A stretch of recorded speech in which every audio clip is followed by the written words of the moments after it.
दीपाली राणा, आप देख रहे हैं कमोडिटी कॉल और ग्वार पैक के लिए लगातार ये साल ठीक नहीं है। साल की शुरुआत से लेकर अब तक ग्वार गम का भाव 9% और ग्वार सीड का भाव 7% तक गिर चुका है।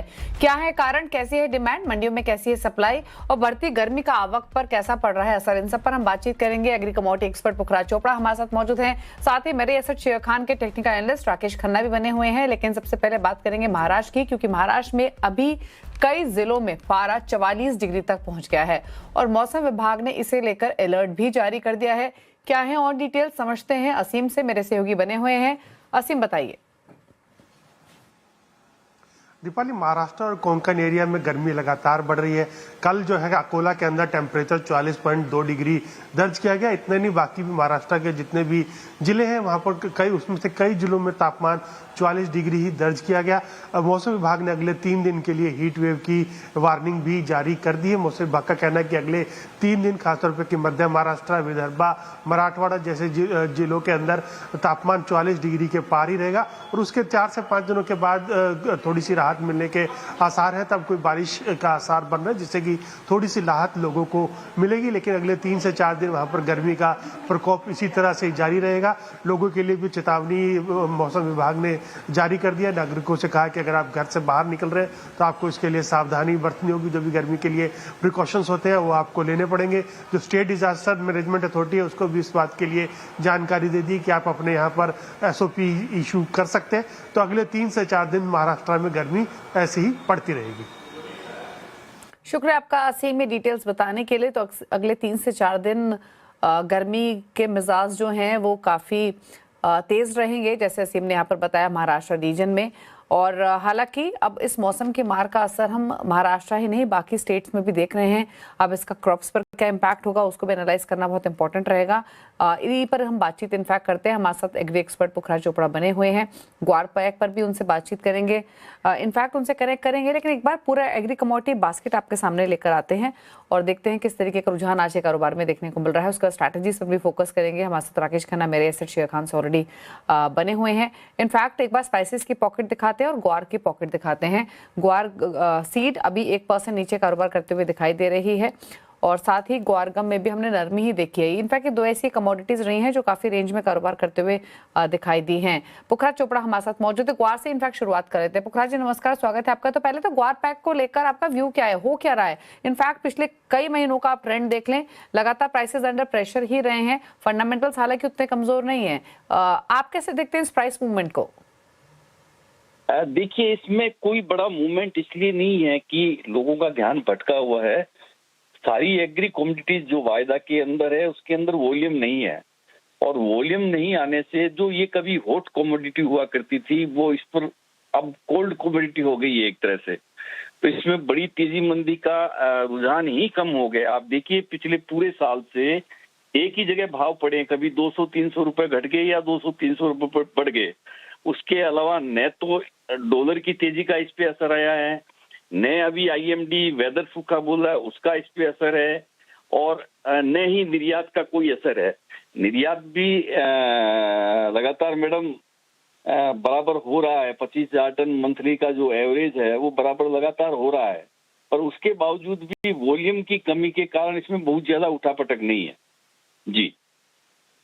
ओके अच्छा, इस समय फिलहाल अगर हम सप्लाई साइड पर देखें तो किस तरीके की सिचुएशन है? डिमांड आप कैसी यहाँ से पैन आउट देख रहे हैं? किस तरीके की स्थिति डिमांड सप्लाई फ्रंट पर देखने को मिल रही है?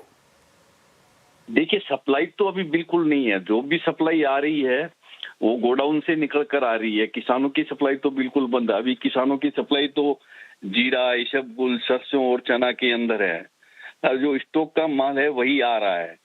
और जहां तक डिमांड की बात है, डिमांड इसकी लगातार बनी हुई है, पर ऐसा नहीं है कि उछाल करके डिमांड कोई ले जाए, वैसा भी नहीं है, पर डिमांड कंटिन्यू है इसकी।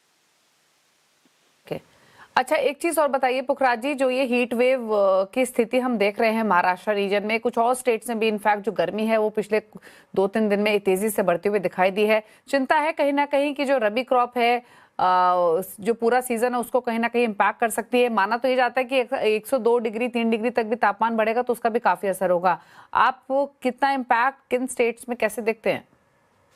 देखिए मैडम, अभी यहाँ देखें तो 2 दिन से खूब तापमान बढ़ा है। जो 36-37 के आसपास चल रहा था वो आज 41 के आसपास है और आगे भी हीट वेव की और लू चलने की संभावना बताई जा रही है। मैडम, जिस तरह से स्काईमेट और आईएमडी ने बताया है कि इस बार मानसून कमजोर रहेगा, सामान्य से कम रहेगा, तो यदि सामान्य से कम रहता है तो सभी फसलों के अंदर ये चिंता का विषय हो जाएगा। और जिस तरह की लू पड़ी है, या जैसे मैंने पढ़ा है कि अफ्रीका में, घाना में और में, वहां पे तो उसका बहुत ज्यादा असर पड़ा है जलवायु की वजह से फसलों पे और पे, तो उस की आशंका यहाँ भी महसूस की जा रही है।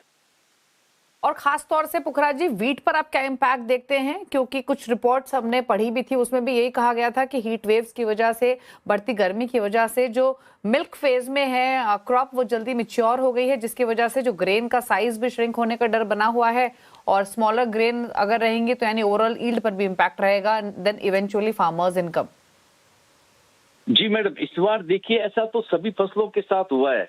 ये जो भी जैसे मसाला की जो फसलें आई है उसमें भी यील्ड का प्रभाव रहा है। इसका दाना कमजोर हुआ, समय से पहले मैच्योर हो गया, कुछ जो बीच में बरसातें पड़ी थी उससे भी डैमेज हुआ है। तो ये स्थिति वीट के साथ होनी है, पर वीट की बहुत ज्यादा असर अभी दिखाई नहीं पड़ता है, ये दिखाई नहीं पड़ेगा क्योंकि ये सरकार के कंट्रोल की चीज है। लगातार बफर स्टॉक भी रहता है, कोटा छोड़ती रहती है सरकार, और राशन के मार्फत भी इसकी सप्लाई की जाती है। तो इसका असर सीधे सीधे डायरेक्ट तो दिखाई नहीं पड़ता है, पर हाँ निश्चित तौर पे यील्ड पे इसका असर आएगा, दाना इसका सिकुड़ा हुआ मिलेगा, जिससे यील्ड कम बैठेगी इसकी। तो नुकसान तो है मैडम, सब जगह है। ओके, तो ये फिलहाल स्थिति जो देखने को मिल रही है एग्री फ्रंट पर, उस पर बातचीत करते हुए शुक्रिया पुखराज जी आने के लिए शो में और अपने व्यूज देने के लिए। हमारे साथ राकेश खन्ना बने हुए। राकेश, पहले तो ग्वार पैक पर आपकी राय क्या रहेगी? पहले तो नमस्ते मैम, और नमस्ते सभी दर्शकों को। ग्वार सीड में अगर मैं देख रहा हूँ तो ये एक थोड़ा बहुत कंसोलिडेशन होके मार्केट ने नीचे में करेक्शन दिया और 20 डे मूविंग एवरेज के ऊपर सपोर्ट ले रहा है। ओवरऑल ट्रेंड अभी भी बुलिश है। अगर यहाँ से मार्केट 5640 को सस्टेन करता है और ऊपर में अगर रेजिस्टेंस 5732 निकालता है तो एक बार फिर से ये अपसाइड पुल बैक 5896 का टॉप निकाल सकता है। ओवरऑल बाय ऑन डिप्स ही जा सकते हैं, नीचे में 5550 तक का अच्छा सपोर्ट है, तो इसमें मैं बाइंग में ही जाऊंगा ग्वार सीड। ओके, तो ये बातचीत हुई ग्वार सीड और ग्वार गम के। रुक रहे हैं इसके साथ एक ब्रेक के लिए, लौटेंगे तो कुछ और स्ट्रेटेजीज पर करेंगे फोकस। जल्द वापस आते हैं।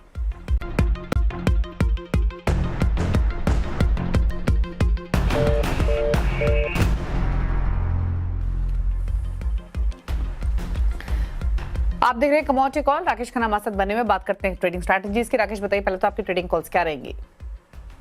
पहले तो मैं स्ट्रेट अवे कॉपर पे जाऊंगा। काफी स्ट्रांग लग रहा है कॉपर। नीचे में 1245 बहुत स्ट्रांग सपोर्ट है।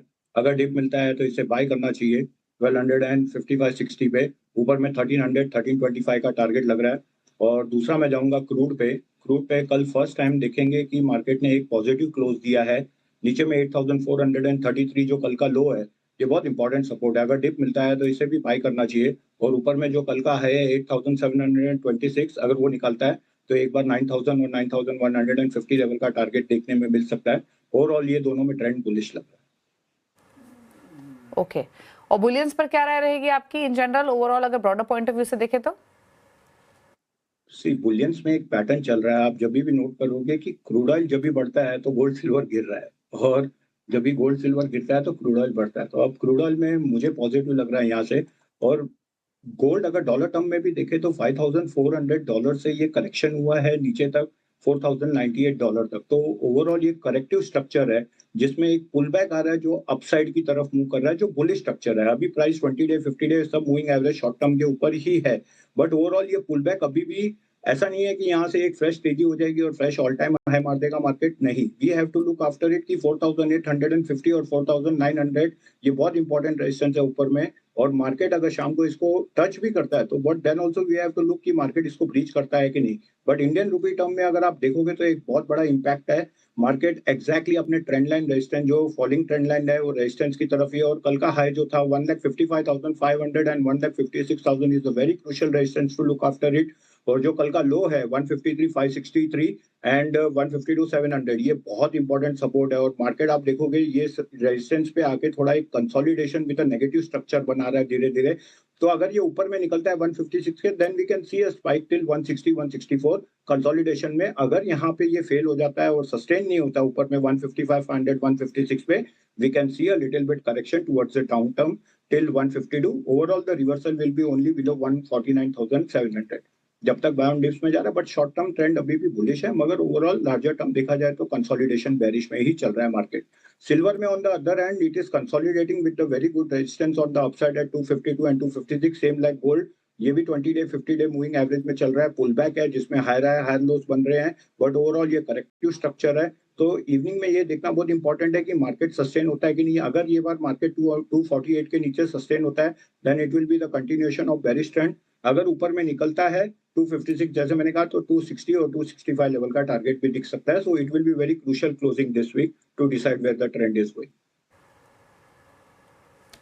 ओके, और एग्री बास्केट में स्पाइसेस के पैक पर क्या व्यू है आपका, स्पेशली अगर हम टर्मरिक और कोरिएंडर की बात करें? टर्मरिक में अगर मैं देखूं मैडम, तो टर्मरिक थोड़ा बहुत कंसोलिडेशन में इसने एक अच्छा खासा ब्रेकआउट दिया था। अभी इसमें भी एक पुल बैक हुआ है जो अपने सपोर्ट, बहुत स्ट्रॉन्ग सपोर्ट है मूविंग एवरेज के 20 और 50 जो कल मार्केट ने लिया है, दैट इज अराउंड 15,500। अगर मार्केट इसके ऊपर सस्टेन होता है और कल का जो स्विंग आया है 16,148 निकलता है, then we can see a upside spike till 16,988 और वो ब्रेक करता है तो 17,930 का भी टारगेट देखा जा सकता है। तो मैं इसमें बाय में जाऊंगा। ओवरऑल ये थोड़ा पॉजिटिव लग रहा है, यहाँ पे कंसोलिडेशन हो रहा है, प्राइस थोड़ा इस लेवल के ऊपर, बट ओवरऑल स्ट्रक्चर पॉजिटिव लग रहा है। और दूसरा स्क्रिप आपने कहा था मैम, कोरिएंडर। कोरिएंडर। कोरिएंडर में थोड़ा बहुत मैं साइडवेज है अभी मार्केट में, थोड़ा रुकूंगा इसमें। I have to look after it कि मार्केट डायरेक्शन इसमें मुझे इतना क्लियर नहीं लग रहा है। बट ओवरऑल स्पाइसेस में देखोगे तो थोड़ा मिला जुला ही चल रहा है। जैसे जीरा भी काफी, जीरा मुझे ज्यादा हॉट लग रहा है क्योंकि जीरा काफी गिर रहा है, अच्छा लोअर है, लोअर लो फॉर्मेशन पे है, शॉर्ट टर्म मूविंग एवरेजेस के भी नीचे है और ये अपने क्रूशियल सपोर्ट के ऊपर है। आज इसने ये सपोर्ट भी ब्रेक कर दिया 21,670 का। अगर ये सस्टेन होता है तो next target which is looking towards it's next support at 21,225, अगर वो ब्रेक करता है तो 20,140 का टारगेट भी देख सकते हैं। तो जीरा पे ज्यादा अच्छा लग रहा है सेल करने के लिए। ओके, चलिए, तो ये रही आपके लिए strategies agri non agri pack से। शुक्रिया आपका राकेश आने के लिए शो में और सभी कमोडिटीज पर राय देने के लिए। इसी के साथ एक ब्रेक, उस पर आवाज समाचार। नमस्कार।